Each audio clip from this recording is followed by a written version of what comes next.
The Tipping Point with Mike Tipton is brought to you by Dubby. What is Dubby?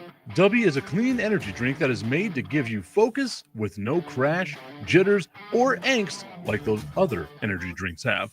They also have no maltodextrin fillers and don't use artificial dyes. Dubby contains vitamins, amino acids, a nootropic, and 150 milligrams of caffeine. W's products are made in the USA in an FDA inspected facility that strictly adheres to GMP manufacturing guidelines. All of the flavors are unique and custom made by W, and you'll never taste our taste anywhere else. The best part about it is they're affordable. W's drinks come out to about $1 per drink, much cheaper than Starbucks or any of those canned energy drinks. To learn more, visit w.gg.com/MRTipton33 and place your order today. Use promo code MrTipton33 and save today. W Energy, be better. What's going on, everybody? I want to tell you about my new friends over at Cleverman. Visit them online at becleverman.com. What they gave me was the energizing face and beard scrub along with the Cleverman face scrubber. And trust me when I say this, the energizing face and beard scrub smells amazing. Combining it with the face scrubber, making sure that your boy was looking as good and sexy as possible, opened up a whole different sensation in my face that I haven't ever felt before. I felt so clean, so fresh, and so clean, like Outcast said, and it helped me feel like I was ready for my day. Make sure you visit them online at becleverman.com and follow them on Instagram at clevermannyc. The link is up in my bio if you want to check out all the amazing products they have. Visit them online, becleverman.com.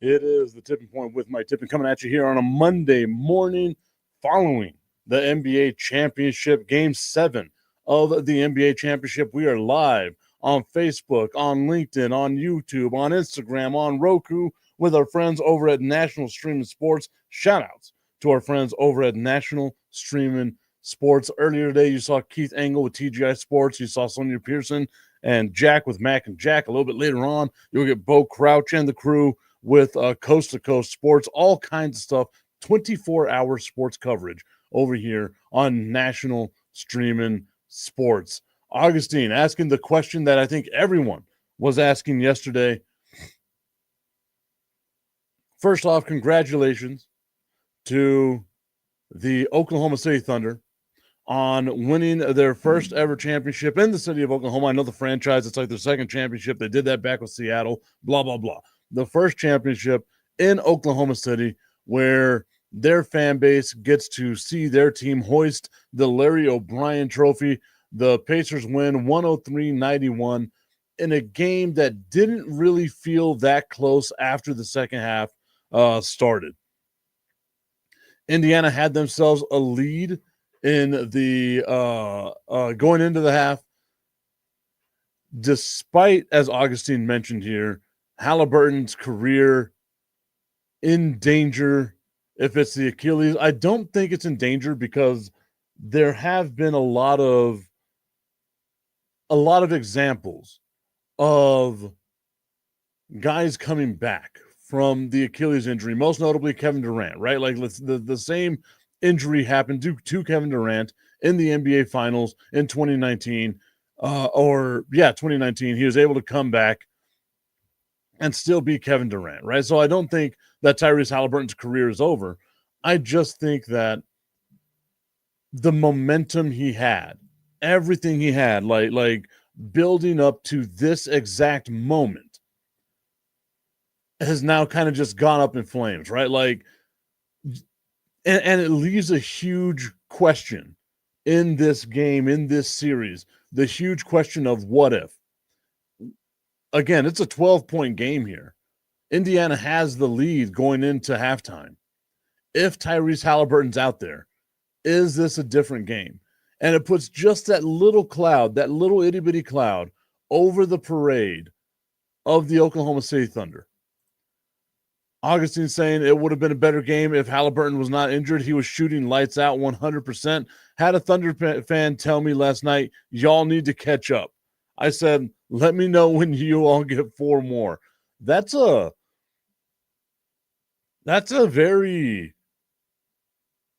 I'm trying to think of what way that Thunder fan, as I see Rise React Media joining us over on Instagram. I'm trying to think of in what way that Thunder fan thinks that the Spurs need to catch up. Also, I would say the Spurs kind of on a good trajectory right now. Like there is the possibility of us getting the Spurs Thunder playoff match once again.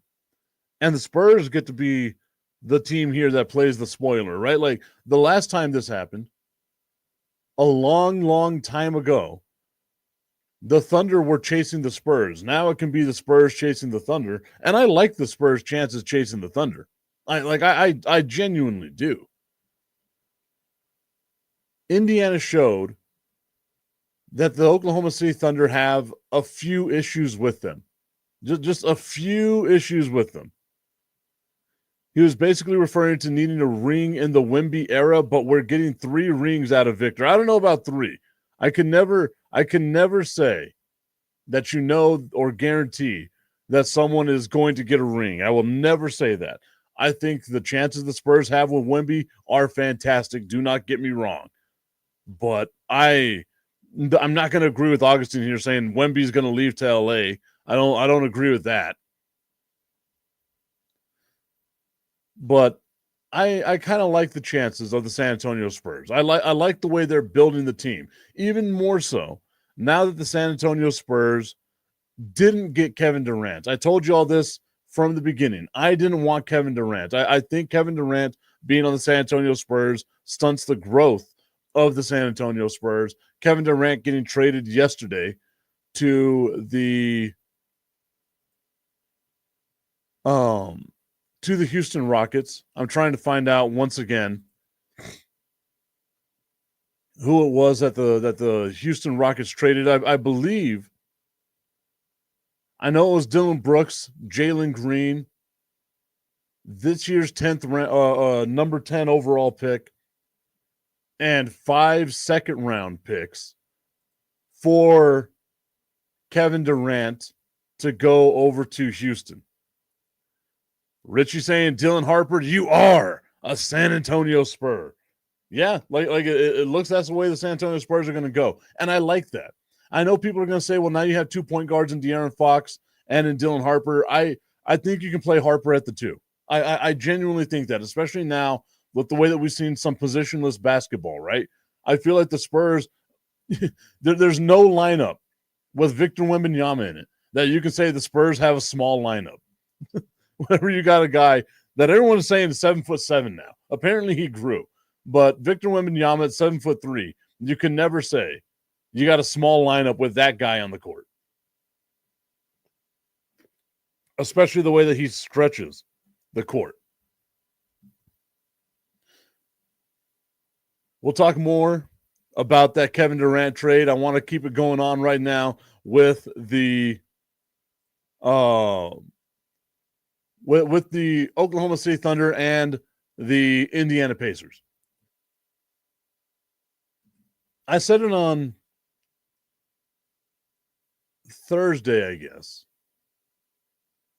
or Friday. Tommy Canassa saying, what's good, Tip? What's good, Tommy? Hope that you're having yourself a fantastic Monday here. I'm trying to remember what day it was I said it. I guess it must have been Friday or Thursday. Thursday is more than likely the day that I said it, where I said there's no way that you should play Haliburton in these games because the risk was not worth the reward. I know the reward was an NBA championship, but now you're risking having Tyrese Haliburton out for a year plus with this Achilles injury. And yes, he played lights out, so much so that people were doubting whether or not he was actually injured. He played lights out in Game 6. He got to rest, got to do his thing. But when you see that Achilles pop, the way that it popped on national TV in front of the entire world, Haliburton tapping out, screaming, no, no, no, no, no, in Game 7 of the NBA Finals, you knew that it was done, right? Like you have the mindset of Indiana's going to be able to come back. Indiana might be able to withstand the storm. But that second half surge, not having Haliburton there, really, really took the wind out of the sails, right? Like, again, a 12-point game here, where if we're saying the way that Haliburton was coming out shooting with his hair on fire, that Haliburton wouldn't have gotten you an additional 12 points somehow, man, it was wild. Richie saying Haliburton is still incredibly young and should be good by October, possibly December. Like you said, KD bounced back and was already deep into his career then. I don't think October for an Achilles. There's no way. There's no way. But if you're the Pacers and December rolls around and you're not in it, because this team's going to look so much different next year, right? Like, there was already the talk about whether or not they're going to keep Miles Turner, whether or not they have the money to be able to keep this team together. There's already been that talk all off postseason long. If this team isn't in it, there's no need to rush Haliburton back, right? Like the Golden State Warriors were in a different position. The Brooklyn Nets, I guess, were in a different position at the time. I wouldn't rush this, man. You rushed him being out there. You didn't let him, and I get it. If he can walk, he's got to play. That mindset of, oh, if it ain't broken completely, go out there and play till it breaks, we shouldn't have anymore. Tommy Canazza saying he's out to the 26-27 season. That's the way that I'm looking at it. But, like, maybe because you don't want to risk having what happened to Klay Thompson, right? Like Klay Thompson tears the ACL, comes back a little too quick, and then tears the ACL again, and he's never the same dude again, right? Like, now that was a younger than Kevin Durant Klay Thompson. You don't want to rush these things. And that's the thing that really sucks about this whole story with Tyrese Haliburton, is he was building an absolute legacy. Want to give a shout out to Anne-Marie Johnston, who tuned in over on Instagram. He was building an absolute legacy right now. You saw the big moments, the nickname, the moment was starting to be bestowed upon him. And just like that, in a snap, in a heartbeat, it gets taken away. And I get it. You want to go out there and play. You want to be out there with your team. You want to do this. You want to do that. And exactly what happened, or exactly what I said would be feared, is what happened. It just didn't happen in Game 6. It happened in Game 7. In the first quarter, 4 minutes left, your star player, whether or not you want to say he's a superstar or not, your star player on the floor, face down, tapping out, screaming, writhing in pain because he knew exactly what had happened. All of us knew exactly what was going to happen. You didn't want it to happen, but the odds of it happening were so much higher because that's what happens with that type of injury. We've seen it. Kevin Durant, the exact same way. Calf strain goes into the torn Achilles, and now Tyrese Haliburton, calf strain going into a torn Achilles. Ruptured, more than likely. The way that thing popped, the way you could see it ripple up his calf was absolutely gross. Tommy, if you haven't seen that video, go check that video out. I'm not going to share it. I'm not one of those dudes trying to get clout for sharing someone's downfall. But you can see in the slow motion replay where the Achilles pops and Haliburton just falls to the ground.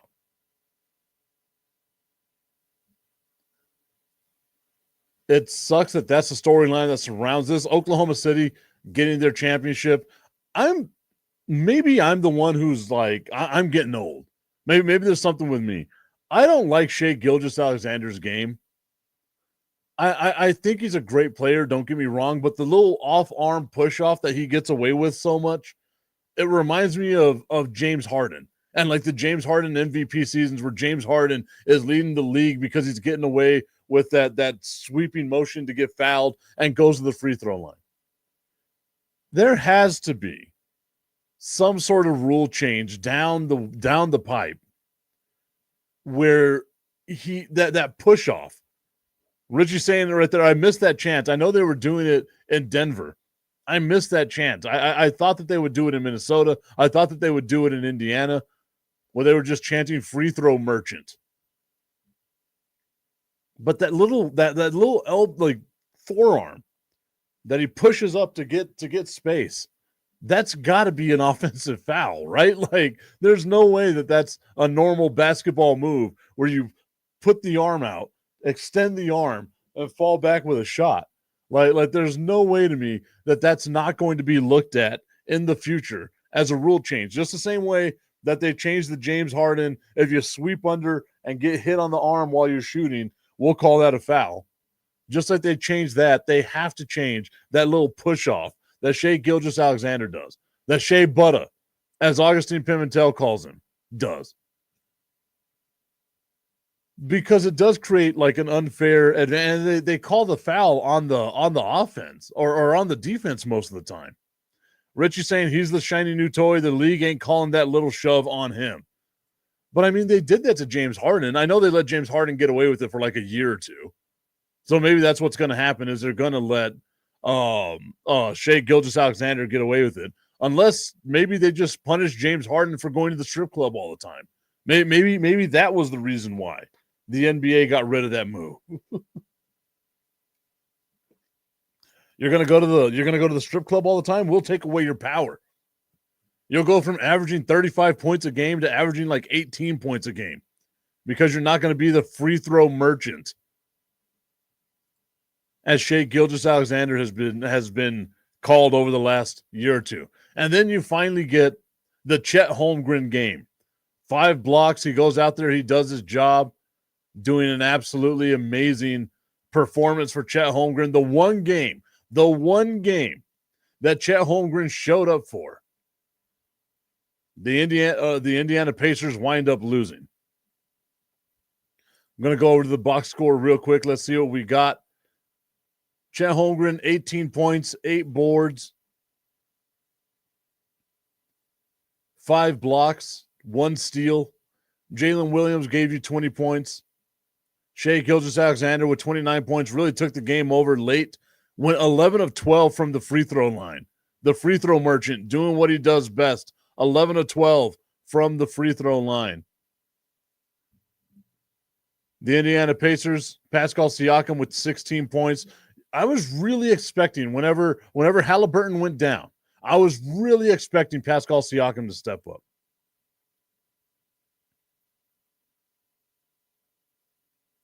Richie saying, I'm going to tell my grandkids about the Wemby block on Chet Holmgren to seal the Rookie of the Year award. It really did come down to that block, didn't it? Both of them this year kind of disappointing. I will say that as a Spurs fan, disappointed in this year. Obviously, Victor Wembanyama with the blood clots, he was on a historic pace once again. Should have been the only rookie in the history of the NBA to win the Defensive Player of the Year. Should have been Victor Wembanyama's Defensive Player of the Year. He will eventually get one. That's something that I am confident saying. Victor Wembanyama will eventually get a Defensive Player of the Year award. But I was expecting to get more out of Pascal Siakam whenever Haliburton went down. And I just didn't get anything out of him. 16 points, 4 boards, 2 assists. Like that's not enough, man. Like where were you? Where were you when this team needed you to step up? You're the Eastern Conference Finals MVP. You're the only guy on this team that's won a championship. You did that in 2019 with the Toronto Raptors. And he was nowhere to be found. Nowhere to be found in Game 7. Benedict Mathurin got himself 24 points, a lot of that in garbage time off of some free throws towards the end of the game. TJ McConnell gave you 16 points, had a couple of turnovers, 7 turnovers for TJ McConnell. 7 turnovers for TJ McConnell. And that's exactly what I said would be the issue, right? If Haliburton couldn't play and you needed McConnell and Nesmith or Nembhard to step up as your point guard, it wasn't going to work for the Indiana Pacers because they all have their job and they do their job well. We saw that get exploited in yesterday's game. I like TJ McConnell. I like his game. I think he's okay. But the way that the commentators are just force-feeding him down your throat that he's like one of the best players there is and this and that is just not right. It's just not true.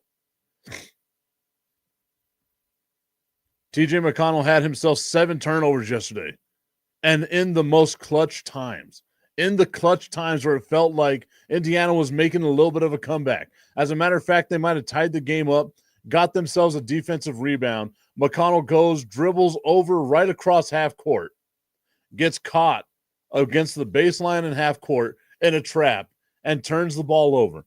And at that moment, you could feel the momentum shifting in favor of the Oklahoma City Thunder. They rip off 1 3, 2 3s, 3 3s. It goes from being a tied game to you're down by 9, and you were never able to really come back. And I know that being down 13 points with 3 minutes left in the game, I messaged my friends, and I was like, I feel like the game should be over, but I've seen magic from this team. I just don't think that without Tyrese Haliburton, that team would be able to pull it off. And they didn't. And it shows you the importance of Tyrese Haliburton. And now you're not going to have him for an extended period of time because he more than likely ruptures his Achilles in the NBA Finals in Game 7. A heartbreaking way for the Indiana Pacers to end what was one hell of a season. And it really was. It was a great season for the Indiana Pacers. Don't let anybody tell you otherwise. This was a great season for the Indiana Pacers.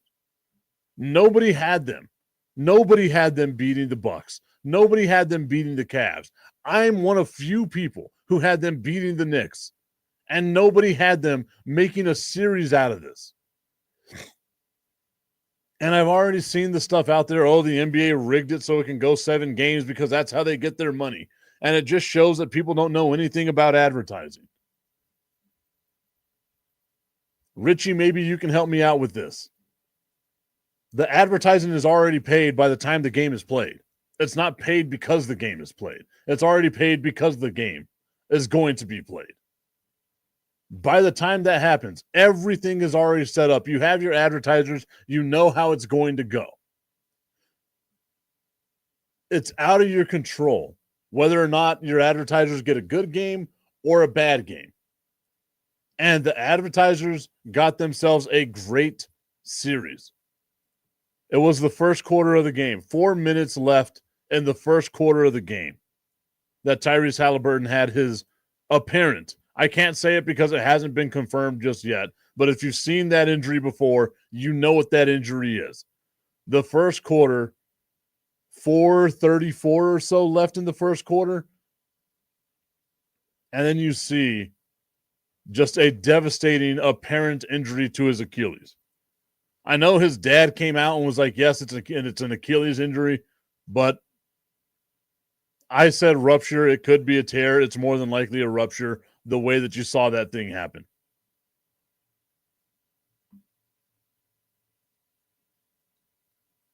Oh, man. Once again, though, congratulations goes out to the free throw merchant and the Oklahoma City Thunder. I'm always happy whenever I see a fan base get their first championship, right? Like, again, yes, franchise history, it's their second championship, I want to say. But since they moved all the way to Oklahoma City, uprooted out of Seattle and broke that amazing fan base's heart, this is their first championship. The city has been waiting for this championship since 2008. They finally get themselves a championship. Richie saying, yep, they got a good one. A lot of people have their theories about series that go beyond Game 5 for advertising. The advertisers are going to get what they get, right? Like they've already paid. They already know what to expect.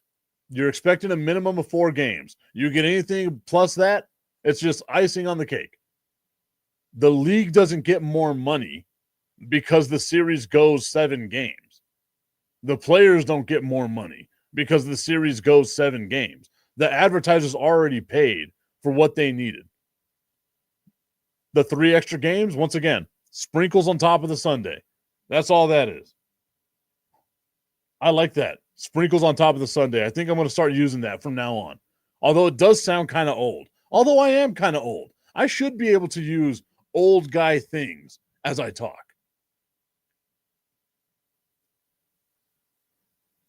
I love seeing teams win their first championship, right? Like I would have been equally as happy to see Indiana win their championship. I think the story would have been better. I mentioned this on Fire and Ice on Saturday, that I think the story would have been better if Indiana would have won the championship. I just, again, like the lovable underdog, right? They won 18 less games than the Oklahoma City Thunder did in the regular season. They're the underdog team going up against the powerhouse Oklahoma City Thunder. I would have liked the storyline of watching them win. But Oklahoma City in certain points can become overwhelming. And that's what we saw yesterday in that third quarter. Oklahoma City became overwhelming. It became a 20-point game in the third quarter. And you knew as soon as it became a 20-point game in that third quarter that it was just not going to happen for the Indiana Pacers. A great, great series. If you didn't watch it, it's because you don't like basketball. If you're still hating on the NBA, it's because you don't like basketball. All you are is someone who goes around looking for the stars, searching for the stars. That's all you want to see. If you didn't like this game, all you want to see is LeBron James in the NBA Finals. If you didn't like this series, that's all you want. I was about to say you're a star effer, but I caught myself because we're on Roku. Thank you, Roku. Shout out once again to our friends over at National Streaming Sports for allowing me to do all this stuff on their platform. They've got to regret it. Like there's no way in hell that National Streaming Sports people are looking at this show being like, this was a great idea that we have Michael Tipton on the show. This is something that we definitely regret. Even more so whenever I give them just the tip. I just want to put the tip in. It's time for Just the Tip. That would make me uncomfortable. Promise that it ain't too much, but just enough. Just a tip. Just a tip. Just the tip. Just the tip. It's time for Just the Tip.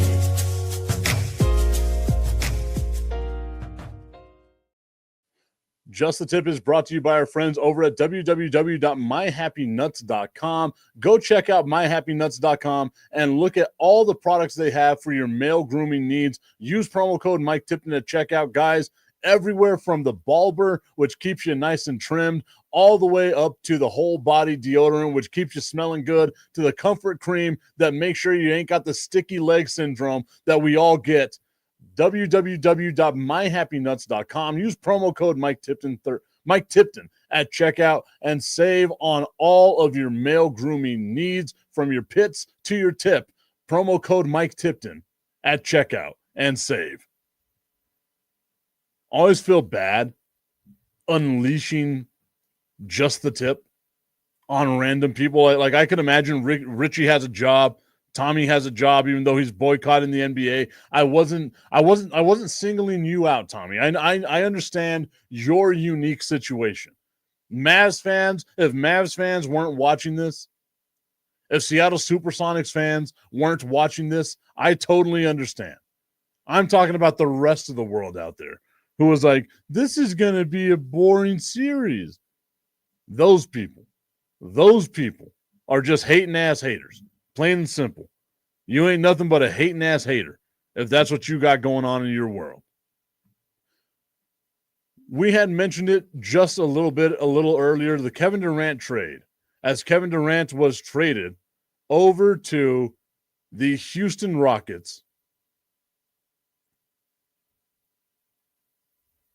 Once again, for Jalen Green, Dillon Brooks, the number 10 overall pick this year, and 5 second-round picks in the future.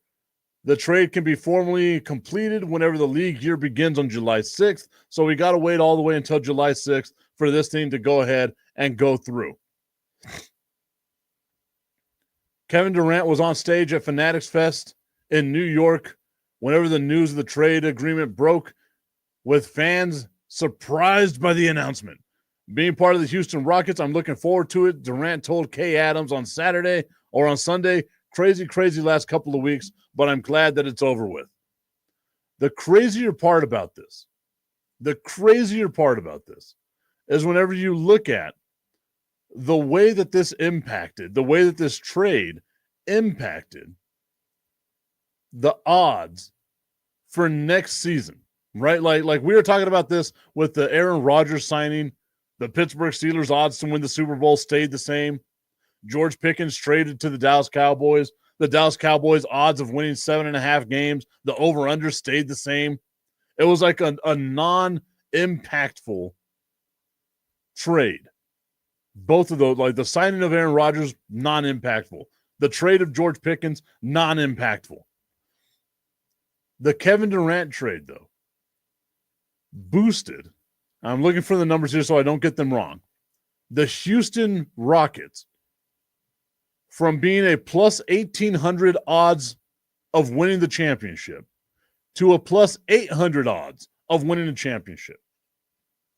So if you would put money on the Houston Rockets to win the championship Saturday night, you would be feeling pretty good about yourself Sunday morning whenever all that news came through. After that, the Pacers went from a 10-1 favorite to a 40-1 favorite following the Tyrese Haliburton injury. Basically, if you had bet $1, you would have won $10 before Tyrese Haliburton would have gotten hurt. Afterwards, if you bet $1, you win $40. The odds got longer for the Indiana Pacers. Not putting any money this year on the Indiana Pacers. I know that much for sure. But Kevin Durant being traded over to the Western Conference, or staying in the Western Conference, going from Phoenix to Houston, really makes me wonder about what the Western Conference is going to look like right here. Because I feel like Jalen Green and Dillon Brooks were huge pieces of the success that the Houston Rockets had. And granted, it wasn't a lot of success. They lost in the first round of the playoffs.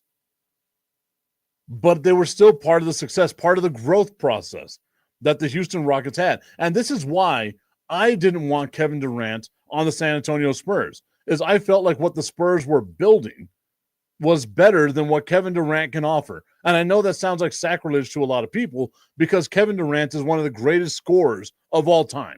We can all agree on that. Kevin Durant is one of the greatest scorers of all time. I didn't want Kevin Durant on the San Antonio Spurs because I felt like that stunted the growth. And watching Houston trade Jalen Green and trade Dillon Brooks to Phoenix, who was just on the outside looking in with Kevin Durant, I think it makes Phoenix better. And I think that it makes the Rockets not that much better. And I know the odds are against me on this, right? But that's what Vegas does. Is Vegas is there to try to take your money. Vegas is there to try to confuse you. There had to have been an influx of people betting on the Houston Rockets now in order to make that go from 1,800 odds, like plus 1,800 odds, to 800 odds. Because people said Kevin Durant on that young Houston Rockets team. Maybe he's their closer. Maybe he's their shooter. But now they're losing a lot on defense. They're losing youth. They're losing athleticism. You got a one-way player there, and I know you got Sengun. I got to look at the Houston Rockets roster now.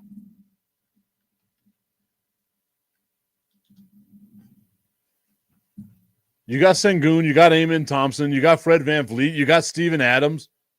But you're not going to be able to have Steven Adams and Kevin Durant out on the floor at the same time. Like, I'm just not – I don't get it. And then the number 10 overall pick. You had some building blocks there. Again, like if they had made that trade for Giannis Antetokounmpo, I think I would be more scared as a San Antonio Spurs fan. If the Rockets had traded for Giannis Antetokounmpo, given that same package to the Bucks for Giannis Antetokounmpo, I would have been more scared. It makes me wonder what Giannis is going to garner in trade talks. And y'all heard me say it before, like I wanted Giannis Antetokounmpo on the San Antonio Spurs. That's like the only player that I would say, yeah, let's trade some of this to get Giannis on the Spurs. A lineup with Victor Wembanyama and Giannis Antetokounmpo would be wild, right? Like it would be absolutely wild to watch. But what's the asking price going to be now?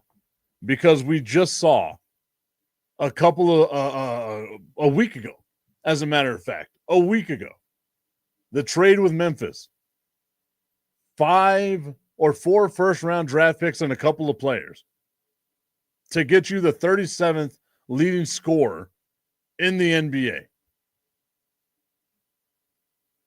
Then you get this trade right now with Kevin Durant, which I think Houston didn't really give up a lot, but it feels like a lot, right? 5 second-round picks, the number 10 overall pick this year, Dylan Brooks, Jalen Green. It feels like a lot.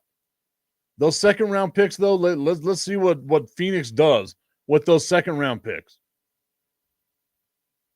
Maybe they can package them into something and get themselves someone else as well. But I kind of like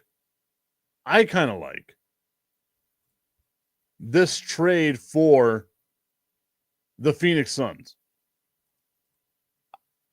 I know as a San Antonio Spurs fan, it's sacrilege for me to say I like anything that the Phoenix Suns have done.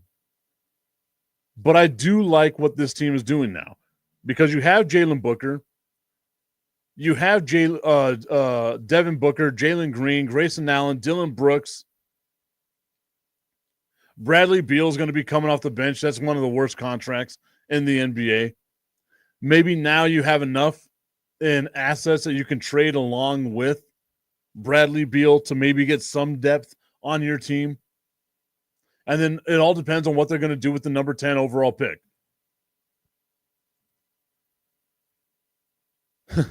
Tommy Kanata saying, you think we can trade Anthony Davis for a single first-round pick to the Bucks for Giannis? LMAO. You never know. Maybe they have a Nico Harrison over there. And it wouldn't even be the number 1 overall pick, right? Like it would be a first-round pick in 2037 or something like that. Those picks in the future really make Nico Harrison happy. Tommy Kanata going on to say, not this year's pick, though. Not this year's pick. We want Cooper Flag. I kind of like the lineup of Kyrie Irving, Cooper Flag, and Anthony Davis. I think that's going to be fun to watch in Dallas. So I hope it brings you back. But it's all predicated on whether or not Nico Harrison makes the right pick. Makes the right pick in this year's NBA draft.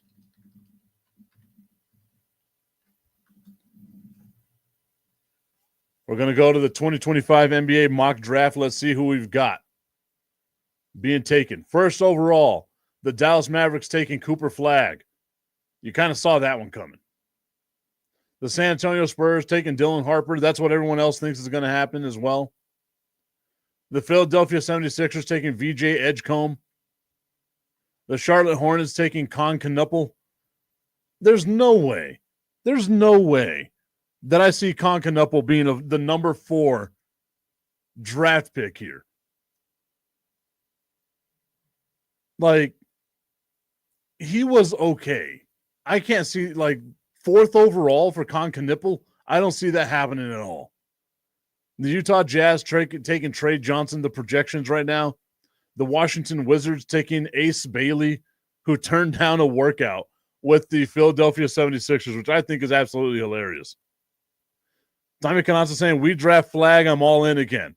That doesn't happen, and I'm done with the Mavericks. And you will jump on the bandwagon with the San Antonio Spurs. I will welcome you with open arms.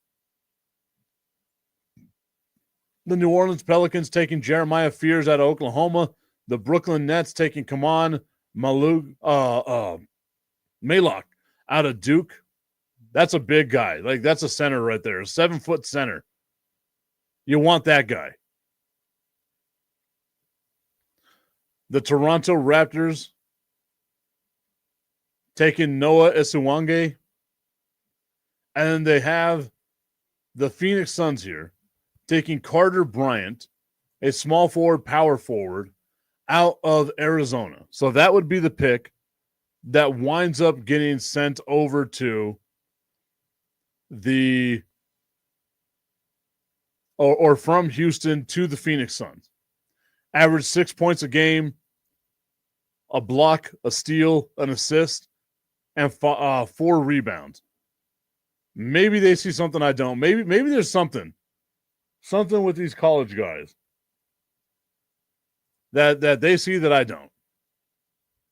I can't see a dude that got you 6.5 points a game being the number 10 overall pick in the NBA draft. That is absolutely wild to me.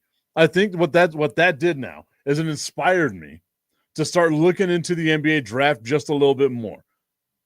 Like, who are we going to take out of the NBA draft? I cannot imagine. Also, the Phoenix Suns have a plethora now of small forwards and shooting guards. I don't think they need another small forward. You got Dylan Brooks. You got Devin Booker. You got Jalen Green. You have Grayson Allen. You have Bradley Beal. I don't think that there's a need to draft another small forward. Plus, you also have Bol Bol. I like Bol Bol. I think Bol Bol is going to have himself a halfway decent season this year. I'm a big fan of Bol Bol. Manute Bol's son.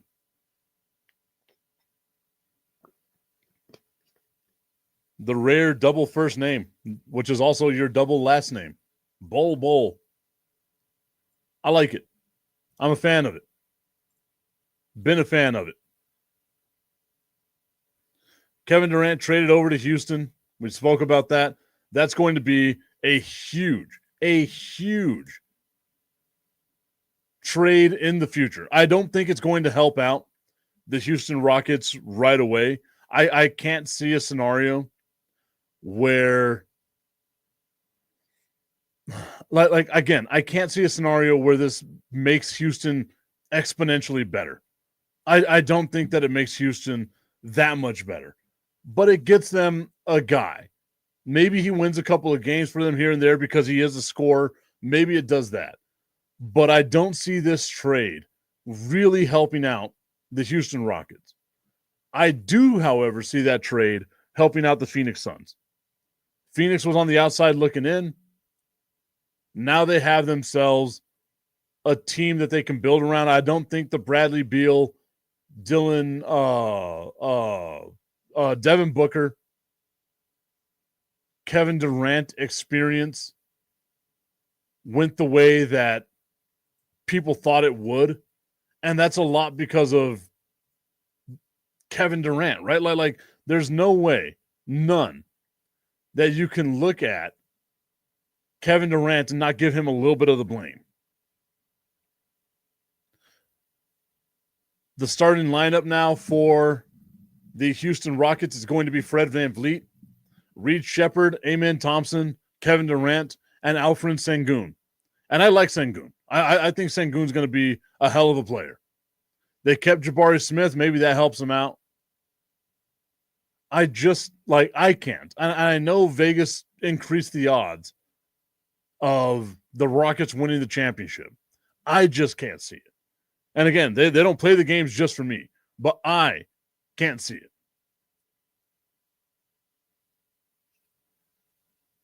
Again, we're going to check out some of the things that are going on in the world of sports. The way too early power rankings for the NBA right now. Number 1, the Oklahoma City Thunder. Number 2, the Minnesota Timberwolves are giving a lot of love to Minnesota. I don't see how they can do that. Number 3, the Denver Nuggets. Number 4, the Cleveland Cavaliers. Number 5, they're putting the Houston Rockets at number 5 in next year's power rankings.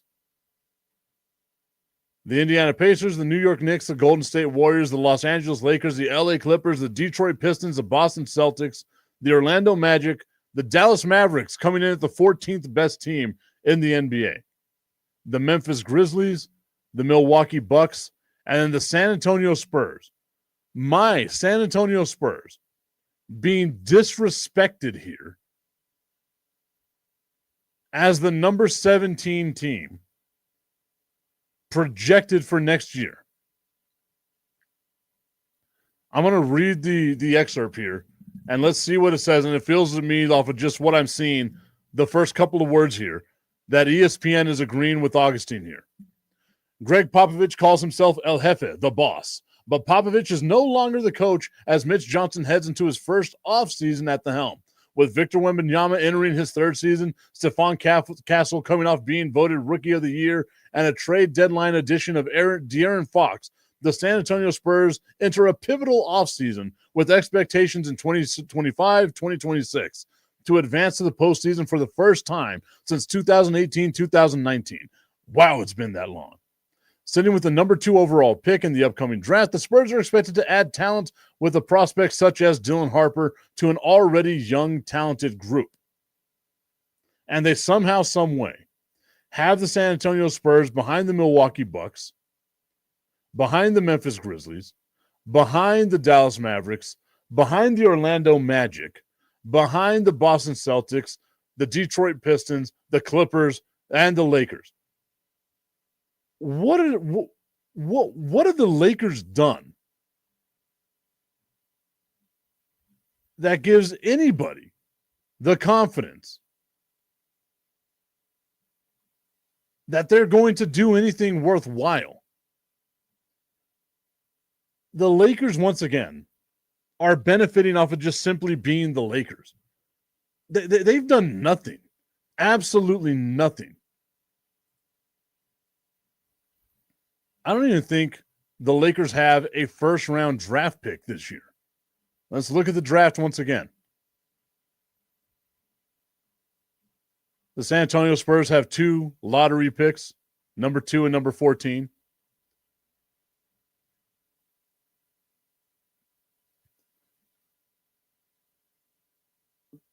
The Lakers don't have a first-round pick.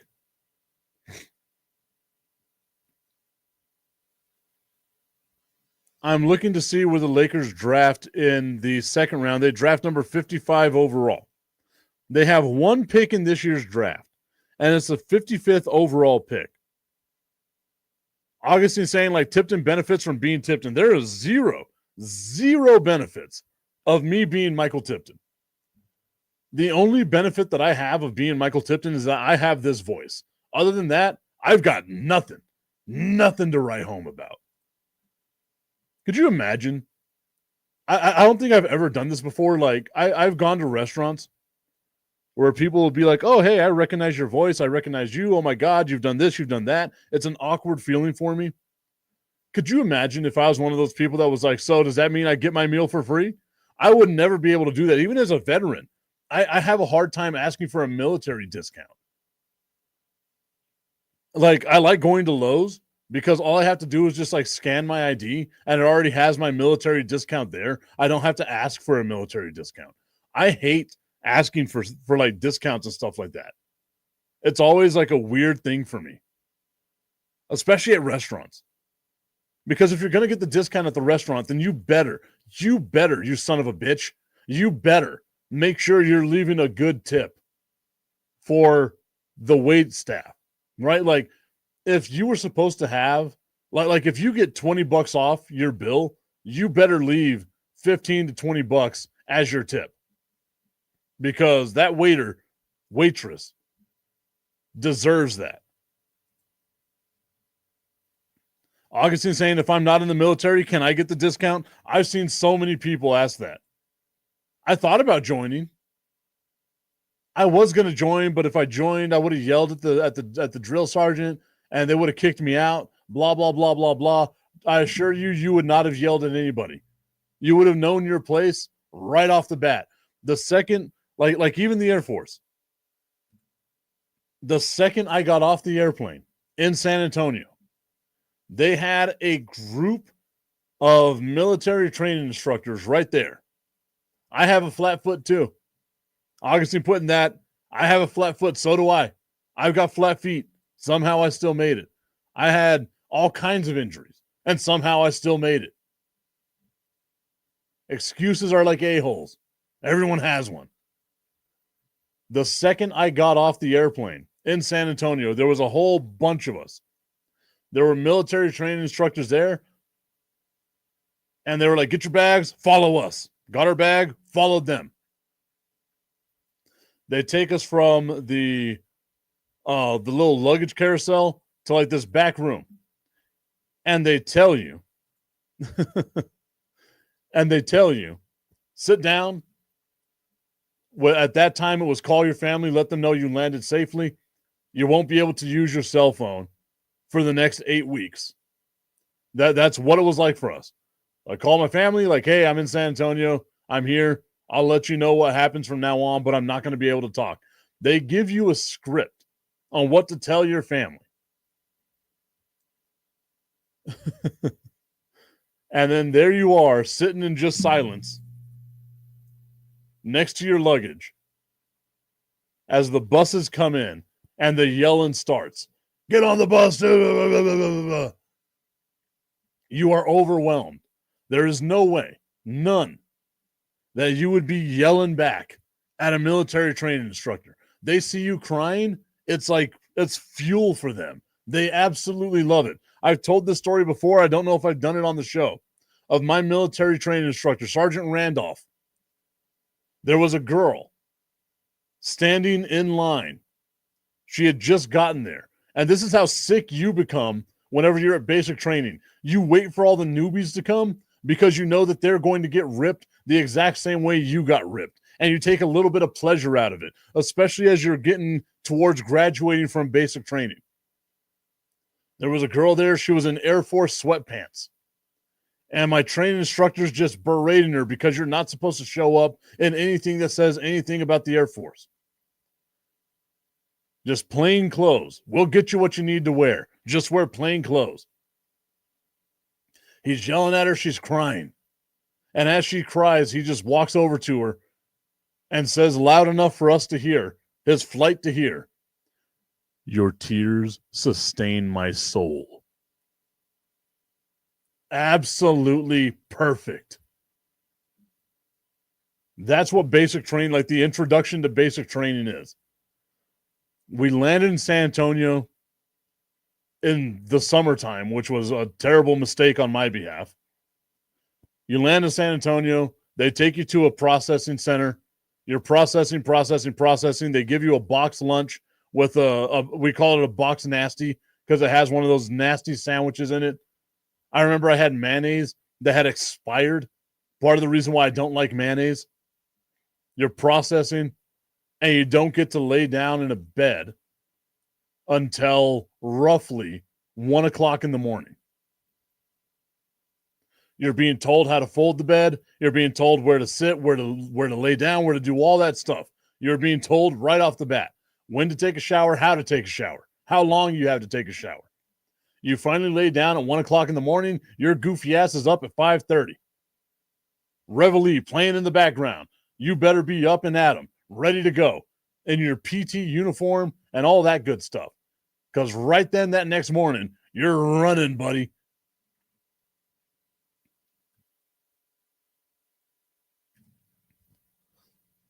Then you get breakfast, and it's on to all the rest of the processing. You got zero time to even think until Sunday rolls around, and you get to call your family from a payphone, or you get to write to your family. That's how it was for me back in the day. You just have to write to your family. I have a friend. She was a bartender. She just got through basic training with the Army. And like every weekend, she gets to have her cell phone. I'm like, wow, where was this whenever I was going through basic training? It was fun, though. I love it. I still talk to a bunch of people from my basic training flight, connected with them on social media. Look at that. Who would have thought that I would have spent the last couple of minutes talking about basic training? Augustine saying, I think it has changed. It has definitely changed. 100%. It has definitely changed. I do miss my Air Force time. I will say that, though. I do miss being in the Air Force. I earned my military discount that I don't ask for. That's how this whole thing started, was talking about the benefits of Tipton being Tipton. There are zero benefits of being Mike Tipton. A constant migraine and knee pain all the time, along with back pain and back spasms. That's all it is. Being Mike Tipton, is the equivalent of the LA Lakers right now. I've got nothing in the future. That came off so morbid. I apologize. I sincerely apologize. What a way to end the show. Thank you all so much for tuning into today's show, everybody. I want to invite you once again, Fire and Ice. This Saturday, we will be at Buffalo Wild Wings on the west side of El Paso, 655 Sunland Park Drive. Our guest this week is Dion Hankins. He is a free agent with the Chicago Bears from here in El Paso, and of course, with the Chicago Bears now. So we're going to have Dion Hankins. He's going to be there in person. Come on out to Buffalo Wild Wings, 655 Sunland Park Drive on the west side of El Paso. We'll find out what the new specials are. I got to figure out what those are going to be this week, so I'll let y'all know what they are. Once again, Dion Hankins is going to be joining Brandon the Iceman Cohen and myself over there at Buffalo Wild Wings. We will see you all tomorrow.